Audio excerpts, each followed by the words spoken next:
Dios le bendiga, hermanos, aquí para por este medio tratar de comentar algunas cuestiones con respecto a la clase de liderazgo. En el capítulo 8, el cuestionario que por ahí se lo voy a enviar para que chequen sus respuestas comparándolas con esta. Acuérdense que la idea es lo principal, podrán variar algunas palabras, pero que tenga el contenido de la idea. La pregunta 1 nos dice el cuestionario: ¿por qué se cree que algunos de los falsos maestros pudieron haber conocido la personalidad, modales y apariencias de Pablo? Y es que, según Corintios 10:10, Pablo dice que ellos decían que la presencia de Pablo era corporal, débil y la palabra menospreciable. Entonces hablaban de sus defectos personales, imperfecciones, según ese texto. Ahora, ¿qué es lo que algunos sugieren con respecto al aspecto físico de Pablo? ¿Qué enfermedad se cree tenía en base a Gálatas 4:14? Hermano, y algunos dicen que era jorobado, que sus ojos eran tan deformados que le costaba ver, porque Gálatas 4:13-15 dice: a causa de la enfermedad del cuerpo les anuncié el evangelio, y si ustedes hubieran podido, se hubieran sacado los ojos y me lo hubieran dado. Entonces se cree que el problema de Pablo era en su vista. Acuérdense que cuando el Señor lo alcanzó, lo tumbó a tierra, quedó ciego 3 días, y hay quienes creen que pudo haber quedado alguna secuela de esa experiencia. Como Jacob le quedó la secuela de renguear de su pierna toda su vida, así a Pablo le quedó en su vista. Entonces también Gálatas 6:11 dice: mirad con cuán grandes letras os escribo. Chequen ese texto. Y Pablo hablaba siempre de un aguijón en su carne, que le pidió a Dios lo quitara, y Dios nunca lo quitó, y que era algo que le causaba dolor. Probablemente era eso. En 2 Corintios 12:7 habla de ese aguijón. Ahora, ¿cuál era, según los falsos maestros, la razón por la que Pablo le escribió 2 Corintios cada vez de visitarlo personalmente? Algunos hablan de que exactamente no era popular, le faltaba carisma, creían que era feo. Otros dicen que era chaparro, que si no tenía la estatura, la fortaleza física, ni la personalidad para gobernar, para ser líder. Imagínense, le atacaban una cuestión de un aspecto físico para pensar que pudiera ser la persona idónea para eso, erradamente, la verdad. Ahora, ¿por qué se dice que los falsos maestros también lo impugnaron como predicador? Decían que su facultad de hablar era menospreciable, quizás era sobre el sonido de su voz, su capacidad retórica, de oratoria, su estilo de predicación, no sabemos, pero ellos atacaban todo, el nivel académico de su contenido o todo en conjunto. Pero era errado, Pablo era una persona muy preparada. Ahora, lo que sí es cierto es que probablemente, por ejemplo, Apolos era más elocuente, tenía más nivel de oratoria que el mismo apóstol Pablo. A veces las palabras de Pablo eran más duras, más toscas. Pero acuérdense que él debatió con filósofos, con epicureos, con estoicos. Así que esta acusación pudiera ser más falsa que real. Ellos trataban de atacarle todo, según la pregunta, ¿verdad? Ahora, a las 5, el verso que resume la respuesta a los que atacaban su debilidad, y qué es lo que manda a decir Timoteo, que le sobra constantemente. Le manda a decir a Timoteo, hermano, mire, 2 Corintios 12:9 es fabuloso. Por tanto, dice Pablo, buena manera me voy a gloriar más bien en mis debilidades, para que repose sobre mí el poder de Cristo.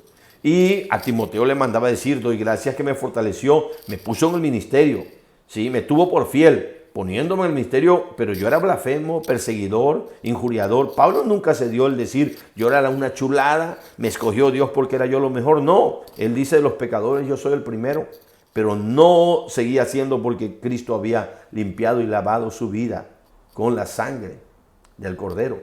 Pablo no se predicaba a sí mismo. En otras palabras, Pablo no era importante.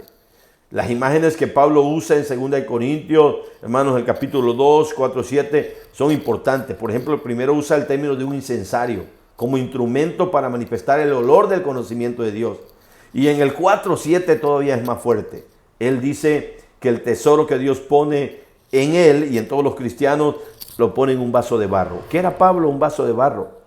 Y la figura es atraída de Jeremías 18, 3 al 6 y Romanos 9, 21. En 18 se habla de que Jeremías lo manda a Dios a visitar la casa del alfarero y ve cómo, ¿verdad?, trabaja con el barro, y aquella masa parecía que iba formándose un buen vaso. De pronto lo rompía para volver a hacerlo de nuevo. Y bueno, de ahí han surgido cantos muy bonitos, hermanos. Pero esa es la verdad. ¿Qué representa el barro? Según la pregunta 7, la humanidad caída y sucia, desordenada y sin virtud inherente o excelencia por sí misma. No tiene nada el barro. Su utilidad se deriva del trabajo del alfarero. Hermanos, sí es importante que tú y yo entendamos, todos somos barros y somos barro en sus manos, barros que Él moldea. Y lo que nos da valor no es que seamos de plata, de oro, de aluminio, no, somos quebrables, somos rompibles, pero lo que nos da valor es que tenemos a Cristo en nosotros. Y es que Dios nos ha dado de su gracia, y es que Dios nos llamó para servirles, hermanos, pero no porque tengamos valor en nosotros mismos, sino porque Cristo es el que nos hace valiosos. En la 8, después de citar varios personajes bíblicos que cometían errores, hermanos, ¿sí? Esto es clave. ¿A qué conclusión llega MacArthur? Todos eran hombres de barro, imperfectos, frágiles, al igual que cualquier recipiente terrenal. Todos los personajes, el único que no fue así, imperfecto, sino que fue perfecto, aunque fue humano, totalmente fue Cristo. De ahí en fuera, todos. Busca cualquier líder y le vas a encontrar fallas, errores, los de la Biblia y los de fuera de la Biblia. Ahora, ¿cuáles eran las debilidades por las que el apóstol Pablo era atacado en Corintio? No eran tendencias pecaminosas, hermano.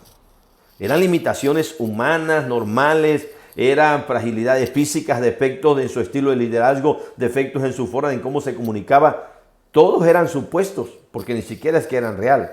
No es que atacaban que Pablo fuera un pecador o que fuera en realidad una persona que tuviera un carácter sin ser transformado por Cristo. No, atacaban cuestiones más físicas y no todas tenían que ver con una realidad. ¿A qué representa el tesoro del que Pablo habla diciendo que está en una vasija de barro? Con 3 citas, hermanos, en la pregunta 10 está hablando, hermanos, lo que está dentro del barro es la promesa de un nuevo pacto, 2 Corintios 3, 17 al 18, el mensaje del evangelio, que es Cristo mismo, capítulo 4, verso 3, y el conocimiento de la gloria de Dios en la faz de Jesucristo. Eso es. ¿Por qué es que tú puedes brillar? No es porque tengas luz propia, es porque tenemos la luz de Jesucristo en nosotros, ¿sí? Por eso es que somos luz del mundo. Por eso es que podemos dar luz al mundo, no porque tengamos luz propia, sino porque la luz del mundo está viviendo en nosotros, en este vaso de barro, y por eso podemos alumbrar a otros. Ahora, considerando nuevamente su naturaleza, que es simplemente la vasija de barro, según la pregunta 11, es barro sucio, solo que horneado. Sí, eso es lo que es una vasija de barro. Un barro que se moldeó, sí, por un alfarero, se metió al horno y el horno le dio una consistencia fuerte para que pudiera resistir. Dios sabe que eso es lo que somos todos los seres humanos y aún los líderes, aunque a veces se nos olvida tristemente. El Salmo 103:14 y Génesis 3:19 lo deja ver claramente, hermanos. Exactamente, somos polvo y al polvo vamos a volver, es lo que dice también Eclesiastés. Y esa es una realidad que está comprobada hasta científicamente. Nuestra constitución física está comparada, que tiene los elementos que tiene la tierra. Ahora, 12, ¿en qué se deleita Dios? ¿Y cuáles son los versos que muestran que esto lo sabían los corintios? Hermanos, Dios se deleita en escoger la baja categoría, simples y comunes, despreciables y nobles, que la sociedad llama buenos para nada, personas simples e imperfectas. ¿Te acuerdas cómo lo dice Corintios? Lo vil, lo menospreciado, lo que no es, lo que era basura, lo que no servía para nada. 1 Corintios 1, 26, 29 y 6, 9 al 11 lo dicen claramente. Qué hermoso lo dice el salmista. ¿Quién como Jehová nuestro Dios, que se humilla a mirar a la tierra? Y a nosotros nos toma del polvo, del muladar, del estiércol, para hacernos sentar con los príncipes de su pueblo.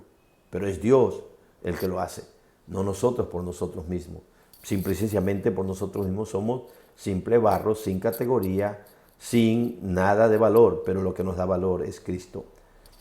Hasta aquí lo dejo, seguimos con la 3 en otro videito. Dios te bendiga.